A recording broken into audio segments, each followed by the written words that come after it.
और जो आप आदेश देंगे मैं उनमें सहमति दूंगा। पीछे देखा तो दुर्योधन बैठा हुआ था।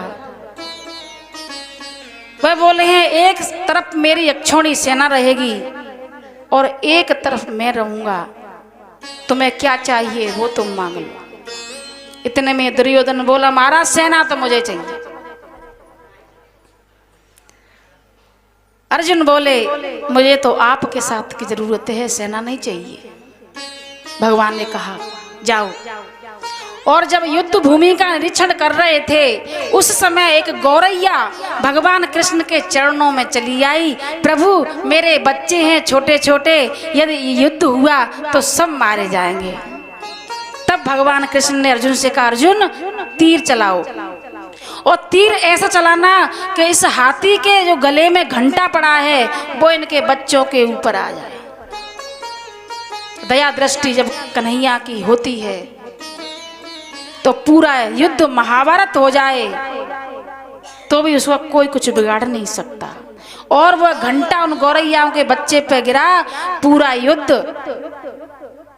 हो गया लेकिन उसके बच्चों का कुछ नहीं बिगड़ा। कृपामयी दयामयी जब कृपा करते हैं तो हमें स्वयं पता नहीं कि हम कहाँ जाते हैं और राह हमें कहाँ मिलती है। और युद्ध भूमि में जब युद्ध हुआ है द्रौपदी मैया को भगवान कृष्ण भीष्म के पास ले जाते हैं, क्योंकि उन्हें पता है कि भीष्म ने यदि वरदान दे दिया तो तेरे पांचों पतियों का कोई कुछ बिगाड़ने वाला नहीं। और कौरवों के जो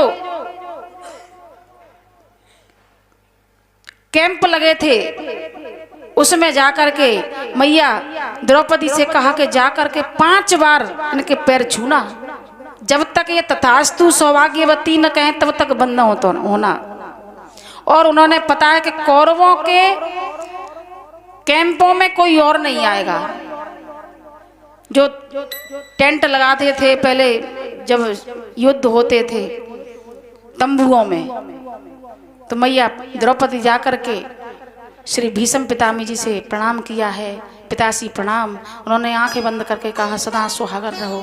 फिर कहा पिताजी प्रणाम। उन्होंने कहा सदा सुहागन रहो। इस प्रकार 5 बार उन्होंने वरदान प्राप्त कर लिया। जब आंखें खोली तो द्रौपदी बैठी हुई थी। अरे कन्हैया ये तेरा ही काम है, ये करने कराने वाला तू है। और वरदान प्राप्त करके वहां से चले हैं।